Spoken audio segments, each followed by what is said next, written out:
이스라엘 국경지대에 아람이라는 나라가 있었습니다. 지금 지명으로 하면 시리아입니다. 다윗과 솔로몬이 통치하던 시대에 이 아람이라는 나라는 약소국가였습니다. 이스라엘에 조공을 바칠 정도로 약한 나라였습니다.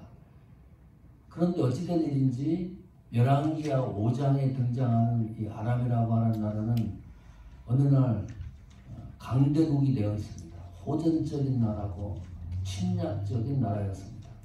이스라엘 국경지대를 접하고 있으면서 대치하고 틈만 나면 이스라엘을 공격하는 거예요.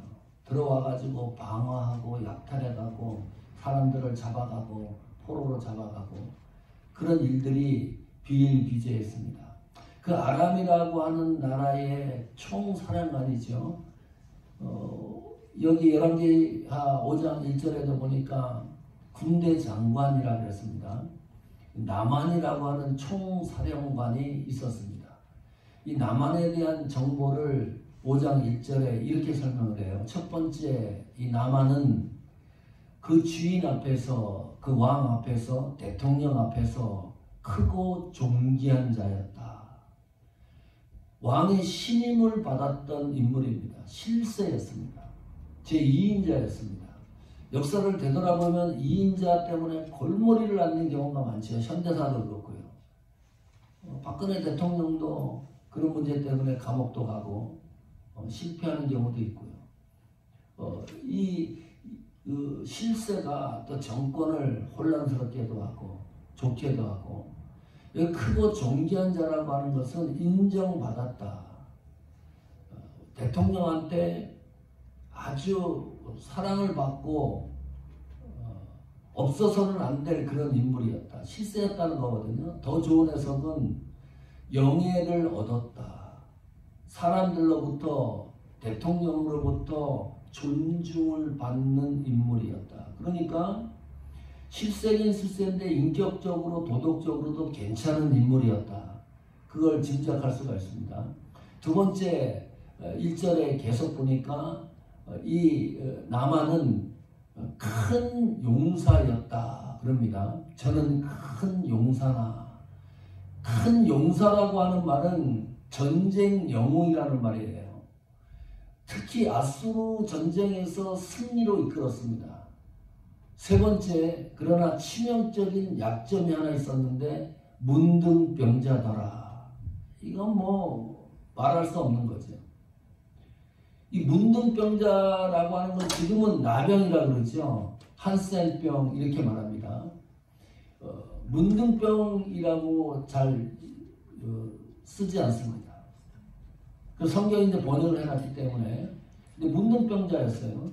이스라엘 관습에 보면 이 문둥병자들은 격리를 시켜요. 사람들과 관계를 맺지 못합니다. 사람들이 이렇게 생각을 했어요. 문둥병에 걸린 거는 하나님이 심판을 해서 하나님이 저주를 해서 걸렸다고 생각을 했어요. 그리고 부정한 사람으로 취급을 했습니다. 인간 취급을 하는 게 아니죠. 예배도 못 드렸어요. 공식석상에서 아주 불행하게 살아갈 수밖에 없는 실존이었습니다. 그 문둥병을 이 나만이 갖고 있었으니까 생각을 해보십시오. 얼마나 이 절망적인 상황입니까? 이 부와 명예를 가졌다고 하지만은 이 문둥병자라는 이 타이틀 때문에 도저히 견딜 수가 없는 상황이죠. 우리 시골에서도 그런 얘기가 있었어요. 문둥병 환자들은 사람의 간을 먹으면 회복된다. 그거 들어보셨나요? 혹시 이 나병 환자를 본 일이 있나요? 저는 본 일이 있어요. 본 일이 있는데 쳐다보기가 너무 힘들어요. 똑같은 인간인데 그 외형을 쳐다보는 거잖아요. 눈이 있으니까. 그 사람도 눈이 있고. 이 마주치는 이 자체가 너무너무 힘들어요. 그 외모 때문에. 일그러진 그 모습 때문에. 서정주 시인이 문능이라는 시를 하나 썼어요. 한번 볼까요? 짤막한 시인데 해와 하늘빛이 문둥이는 서러워. 해와 하늘빛, 이 서정적이고 목가적인 풍경이잖아요. 이 아름다운 풍경입니다. 그런데 이 보편적인 정서도 문둥이는 받아들이지 못해요. 문둥이는 서러워. 이 정서가 고립된 거죠. 우리는 느끼는 감정을 이 문둥이는 못 느낀다는 거예요. 보리밭에 달뜨면 이것도 요 문장으로 이 시어로 봐서는 너무나 서정적인 거죠. 예, 목가적이고 해와 하늘빛처럼 해와 하늘빛이 낮이라 그러면 보리밭에 달뜨는 것은 밤이잖아요. 해가 지고 보리밭에 달이 뜨면 사람들이 어디로 가요? 집으로 가겠지. 이게 정서적으로 서정적인 풍경인데 이 문둥이는 집이 없어요. 보리밭이 집이에요. 거기서 달 뜨는 걸 보는 거예요. 거기서 무슨 일을 하느냐? 애기 하나 먹고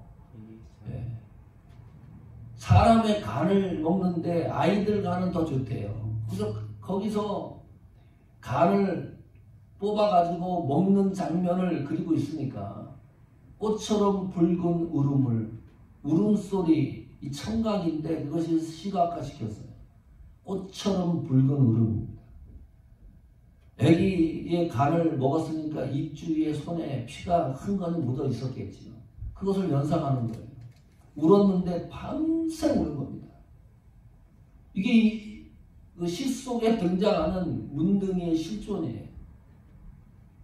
나만이 이런 문둥병에 걸린 겁니다.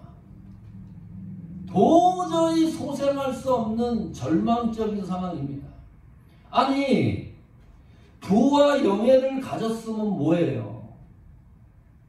치명적인 병을 갖고 있는데 영예와 부와 모든 것을 손아귀에 소유하고 있는데 그 소유한 그 모든 것이 쓸모가 없는 거예요.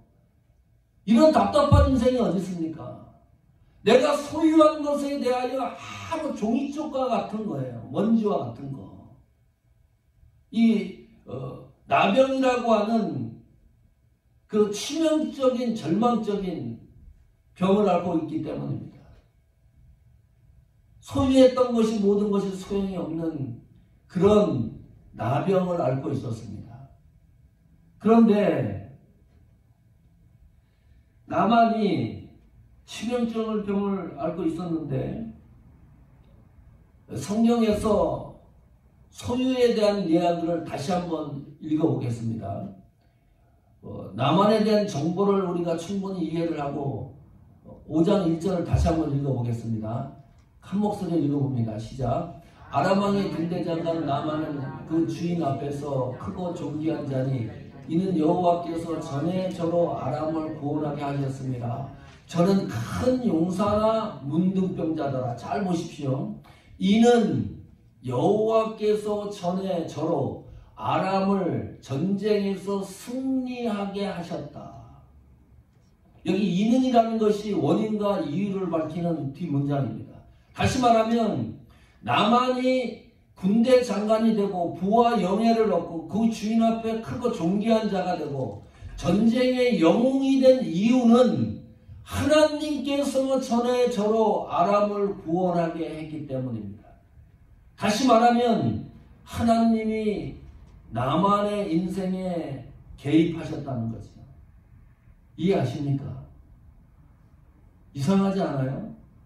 나만은 불신자예요. 성도가 아닙니다. 하나님을 모르는 사람이에요. 하나님을 믿지 않는 사람이에요. 난 그렇지 않아요.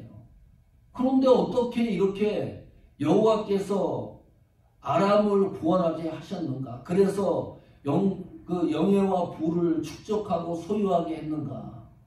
놀라운 일입니다. 우리는 하나님이 성도만 개입하는 줄 아는데 오늘 성경에 보면 불신자인 나만도 하나님이 이렇게 삶 속에 깊숙이 개입하고 있구나.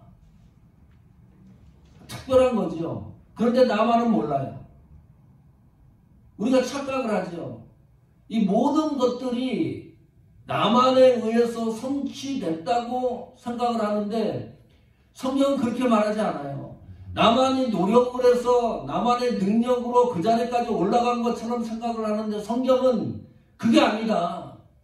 하나님이 개입했기 때문에 그 자리에 올라간 것이다. 그걸 얘기를 해요. 자, 그러면 우리가 조심해야 될 게 있습니다. 사람을 대하는데 우리의 판단과 결정과 평가를 조심해야 됩니다. 사람에 대한 판단을 굉장히 조심해야 돼요. 사람에 대해서 존중해야 되죠. 그것을 생각할 수가 있어요. 왜냐하면 저 인간은 안 된다. 내가 낙인을 찍어요. 내 기준에 의해서 저 사람은 이제 도저히 안 된다. 나랑 관계가 없는 사람이다. 이 크리스찬 공동체에서도 또 크리스찬 공동체 밖에서도 그렇게 관계를 맺는 경우가 있습니다. 내가 설정을 해놓고 판단하고 결정을 해가지고 그냥 낙인을 찍어버려요. 저 인간은 안 된다. 그런데 저 인간은 안 되는 그 인간이 하나님이 나만의 삶 속에 개입한 것처럼 이렇게 개입하고 있다 그러면 큰일이죠. 불신자인데 내가 싫어하는 사람인데 내가 미워하는 사람인데 그 사람은 느끼지 못하지만은 하나님이 그 사람 삶 속에 이미 개입하고 있다고 한다 그러면 어찌 되는 거예요? 우리가 관계에 있어서 한 가지 기억할 필요가 있습니다. 그래서 나만의 손을 기억하십시오. 나만의 손을 잡고 있는 하나님의 손을 기억하자.